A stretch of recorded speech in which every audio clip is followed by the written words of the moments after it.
Hello, dreamers. Oh my goodness, it took me a minute to get this deck edited. So here I am here with the sixes. We are moving into the positive part of the journey in the minor arcana. The sixes are some of my favorite cards in the deck, so I'm super excited to be doing this content today. Let's try to get a little better picture here. I am going to just send a quick invite to everyone in the group so that regardless of when they're awake, they know that we have new content in here.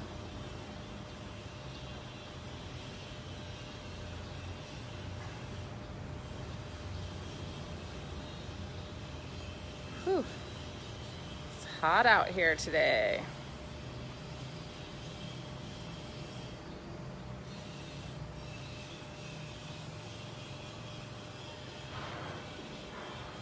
Okay. Mallory's here with me. Yay. All right, let's talk about the sixes. So the numerology of the six is the home, but it's about all things home and family. So it's the number of home, the mother, and the family unit. It's the number of unconditional love, caring, and nurturing. It's also about balancing and integrating the physical and spiritual aspects of your life. Especially as and in being that sixes can actually be overly concerned with things in the material world, like houses and places where we need to provide, right? That's kind of what shows up in six world. It's also the number of spiritual and domestic gifts, and can also refer to the use of the sixth sense of intuition to solve problems. So six is a reminder to remain in balance between career and home life, spiritual and material life, trusting intuition and using intellect, striving for more and being content with what one has, and service to others and self-care. So lots and lots about balance in the sixes, right? Imbalances can cause stress, fear, anger, and even anxiety and depression. Imbalance in these areas can be problematic. Empathy, firmness, and compromise are all part of the problem-solving process for sixes. So the presence of sixes can also indicate a situation where one needs to trust in the universe for the universe to provide the answer, right? And to provide for all of your needs. Yes, Blanca, we use the Robin Wood Tarot, and there's actually a link in the group that you can purchase it. So the astrology of the sixes is Venus, and the element is Earth. The positive traits of the sixes are that they're loving, caring, helpful, patient, giving, selfless, artistic, even-tempered, and responsible. Negative traits of the sixes is that they can be pious, egotistical, rigid. It's abnegation and martyrdom. They internalize emotions, and it can be very materialistic. So the six cards in the deck are the Lovers, the Devil, the Six of Cups. No, that's the Six of Pentacles. The Six of Cups, the Six of Swords, and the Six of Wands. So sixes are all about harmony, peace, happiness, integration, wholeness, nurturing, balance, and justice. So we will start with the Lovers card. So the Lovers card represents a sexual relationship, or a relationship where there is polarity that causes sexual or erotic tension. So if the Two of Cups is your soulmate card in the deck, the six in the major arcana is really like the physical representation of that card. Like this card almost always indicates sexual tension, erotic tension, sexual desire, or a physically sexual relationship. In some cases, it may also appear to indicate or shed light on a significant relationship that's not a sexual one. It's just not, it doesn't happen that often. But if it does, it can indicate a relationship between two friends, parent, child, teacher, student, but it's almost always about physical attraction and sexual polarity between two people. So if the Two of Cups is the soulmate card, we talked about this, if the Two of Cups is the soulmate card, this card truly represents the physical attraction of being lovers. In the upright position, this card is typically a good omen for whatever relationship is in question. Hey, Tara. The card shows up to shed light on the relationships in your life, especially with regards to those you'd like to shed or deepen. No matter the type of relationship, the card is a call to look at how healthy the relationships are in your life, right? Especially your romantic partnership. It can be a time to get specific about what's working and what's not working, to set boundaries. And it can also be an indication that you need to look at the sexuality in your relationship, where the sexual relationship is working and where it's not working. There may be a choice that needs to be made regarding the relationship in question, including decisions related to marriage, separation, divorce, and whether or not to cohabitate. So if you have just met somebody and this card shows up, it's a good indication that you're going to become lovers. If, you know, and then likewise, it can indicate a relationship moving forward. Okay, hold on. I'm gonna turn off my, is that better? Hold on. We should be on phone now, not recording. Come on. There we go. We're back. So I turned off Wi-Fi, so we should be good to go now.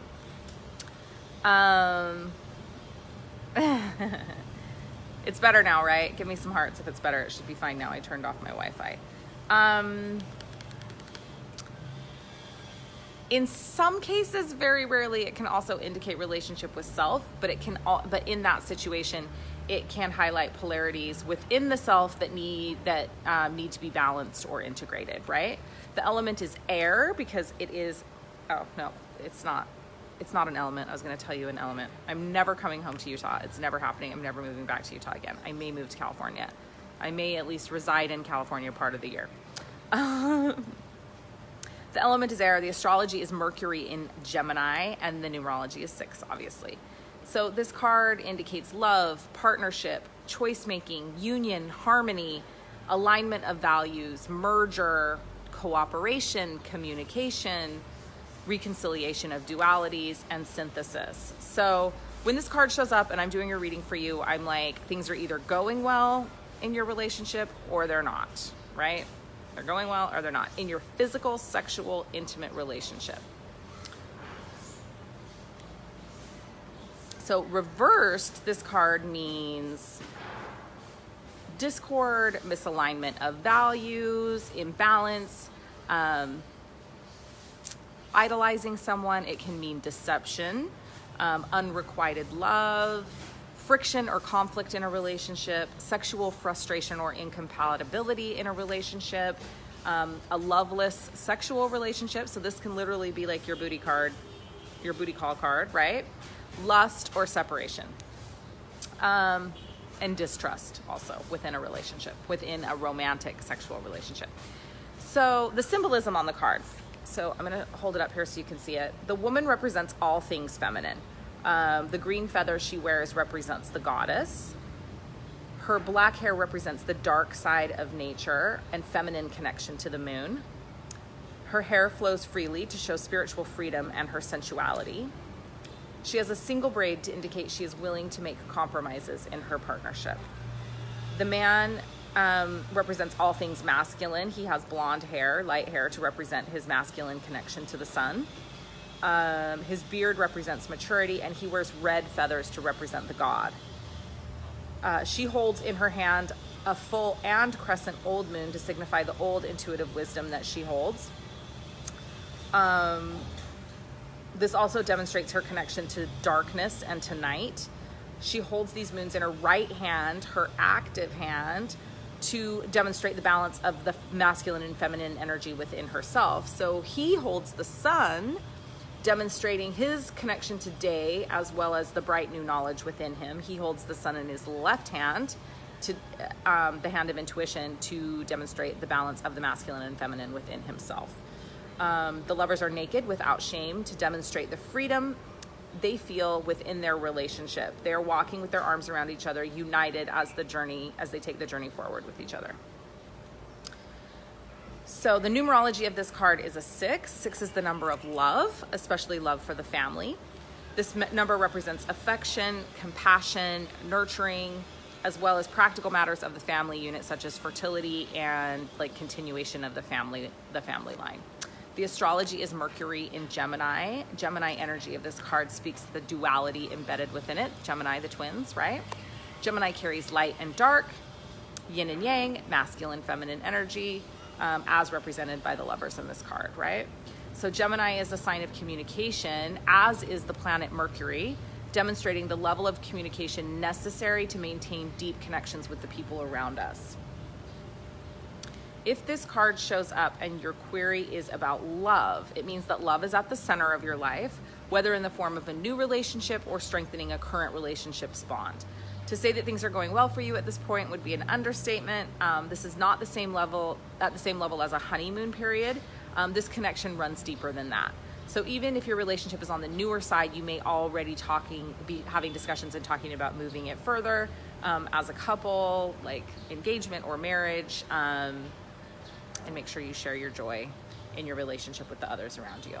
So if this card shows up and your query is about work, it means that an important decision may be facing you at work. Make sure you have all the information before you make your decision, as something you're interpreting as having negative repercussions might actually work out for your best interest. If your decision is regarding a love interest in the workplace, stay objective when analyzing your options. You need to know exactly what you're getting into if you're going to pursue the business/pleasure relationship. If your query is about spirituality, it can indicate a spiritual mentor is about to come into your life that may be able to help you. So it can be easy when you feel very connected to a person to simply follow them blindly, but this card is a reminder to listen to your intuition about following the person's guidance. Take what serves you, leave the rest, as with everything, right? If your query is about money and this card shows up, it means that with all things going well and amazing in your love life, make sure you're not neglecting your finances. It's just kind of a reminder. Prioritize any expenses that are necessary. Wait on purchasing non-essentials, particularly if you've already been spending a lot of money on the new love interest in your life or on the love interest in your life. So again, the Lover's card, right? The next card in the deck, perhaps one of the most misunderstood as well, is the Devil card. People freak out when they get the Devil card, almost as much as when they get the Death card.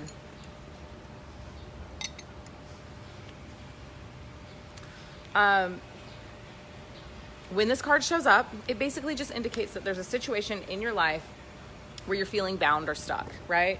And it's usually due to self-imposed limitations. This card can sometimes also point to past life, vows, oaths, ties, binds that are affecting you in this lifetime, that are causing you to have that stuck feeling, right? So in general, this card indicates that the seeker, the person who has the query, is off balance in some way, and that they're taking life way too seriously. The Devil in this card, which actually the Devil isn't present in the card in the Robin Hood Tarot. It is in some of the other versions in the other decks, but it's not present in this actual version. But the Devil in the card represents an opportunity for transformation and shedding of negative energies. Older interpretations of this card carry with it a somewhat humorous energy, basically saying like, take your problems with a grain of salt, find the humor in the situation. It's really key to like disentangling yourself from whatever the situation is in your life that's become overbearing. Cast your focus inward so that you can get the needed guidance that you need to manifest the thing that will get you out of the stuck situation and the thing that brings you bliss. Take time to look at your situation objectively and see it for what it is. Don't get bogged down by the worry. This card often shows up when people have massive, massive limiting beliefs showing up in their life. So it's a call to face those limiting beliefs head on. It's time to shed them. Disregard the opinions of others as you do so, because that's what's going to help you overcome your obstacles. Stay open to creative ways to solve your situation and your problems. and do what you need to do to stay balanced throughout the process of doing that. In some cases, the Devil card can point to an attraction to someone outside of your committed relationship who is helping you discover aspects of your sexuality you have yet to explore. The element is Earth. The astrology is Saturn in Capricorn. And the numerology is 6, obviously. It is 15, card 15 in the deck, which is a 6. So the card can mean feeling bound or stuck, addiction, greed, all or nothing thinking, fear, lies, ignorance, doubt, guilt, worry, confusion, chaos. It can also indicate your shadow self, things that are in your shadow that you're not seeing. So if you're doing a reading with me and this card comes up, I'm like, okay, where are you feeling bound? Or you're not feeling bound. You're ready to move on. You're not feeling stuck. Reversal, it can mean detachment, recovery, having a sense of humor about a difficult situation, breaking free, the beginning of spiritual awareness, recognizing troublemakers that are around you, or leaving an unpleasant situation, becoming unbound. So the symbolism in this card is really amazing. So you've got the treasure chest there in the middle. There's a cup with hearts around it to show love, and a gold crown indicating leadership. There are pearls and jewels which represent riches and wealth, and the book in the treasure chest represents knowledge. So the pearls typically indicate purity, but they're purposely drawn to look more tentacle-like in this card. The tentacles show that when we're ruled by desire, the very thing we desire is corrupted too, right? The tunnel represents the tunnel vision the people in the card have. They're focused on taking all the riches for themselves. The lid of the treasure chest is chained wide open to show that the people are bound by their greed. They can choose to take only what they can carry, but are choosing instead to find a way to be able to carry everything with them. The woman's hair is covering one eye to show she's seeing her predicament through a very limited perspective. So this is the 15th card in the deck, which breaks down to a number 6. The number 15 can be a lucky number, attracting abundance and prosperity. This number can also have difficulties bouncing back from criticism, and has a powerful criticism has a powerful effect on 15's self-concept. 6 is the number of balance and synthesis. So the astrology is Saturn in Capricorn. Saturn is the planet of restriction, contributing to the stuck feeling of this card. Capricorn is practical and responsible, but can also be a workaholic. This sign carries with it a desire to leave a legacy and can thus be overly focused on bringing in money. If your query is about love and you're in a relationship, one or both of you may be feeling trapped or stifled. So if it's important for you to save the relationship, talk about these feelings with your partner. The card sometimes shows up when a relationship is at its end and there's not a way to save it. Ultimately, the choice is always yours. If you're looking for love, you may find yourself becoming desperate to find your next relationship. Desperation is a surefire way to end up in the wrong relationship and to ward off potential partners. So it may be time to take a break from your search for a relationship and focus on personal development. Resume your search when you fully worked through your feelings of desperation.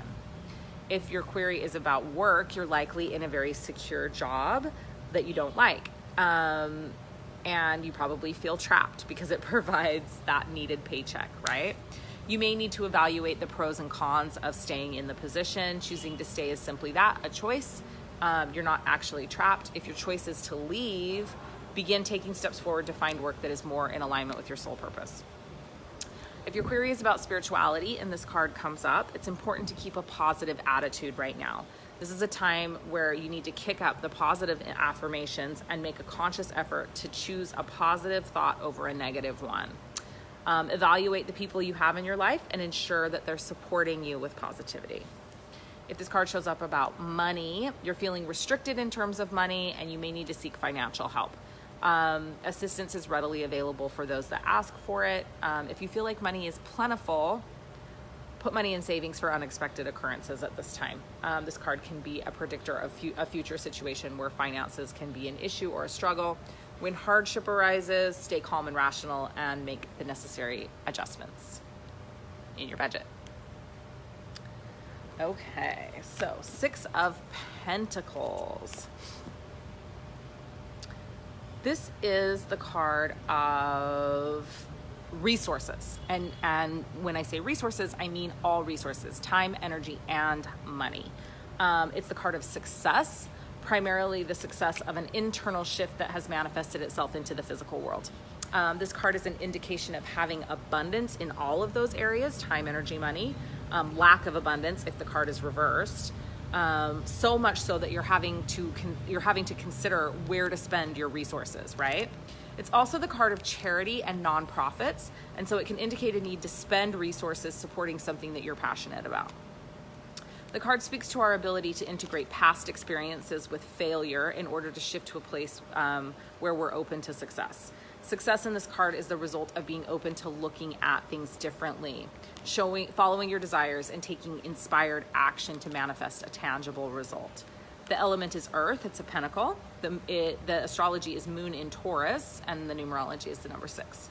So the card means resources, generosity, charity, giving money, receiving a financial gift or financial assistance, a loan, financial aid, a paycheck, royalties coming in, and then it also just indicates abundance. So when this card shows up right side up, I usually say you're trying to figure out where to spend time, energy, money. And when it's reversed, it's like you're having a hard time. So it's like there's plenty of resources, you're trying to figure out where to spend your time, energy, money. When it's reversed, it's like you don't have enough resources and you're trying to figure out where to spend time, energy, money. Hold on one second. So Jack hit his head when he was at Cabrera, and now he has like a really bad headache or something, and he's like screaming and crying and stuff. Okay. All right. So what do you think we should do? I'll go in there. Okay. Apparently my little is injured, so I'm gonna have to come back with the last 3 cards of the 6s. I will be back. Mwah.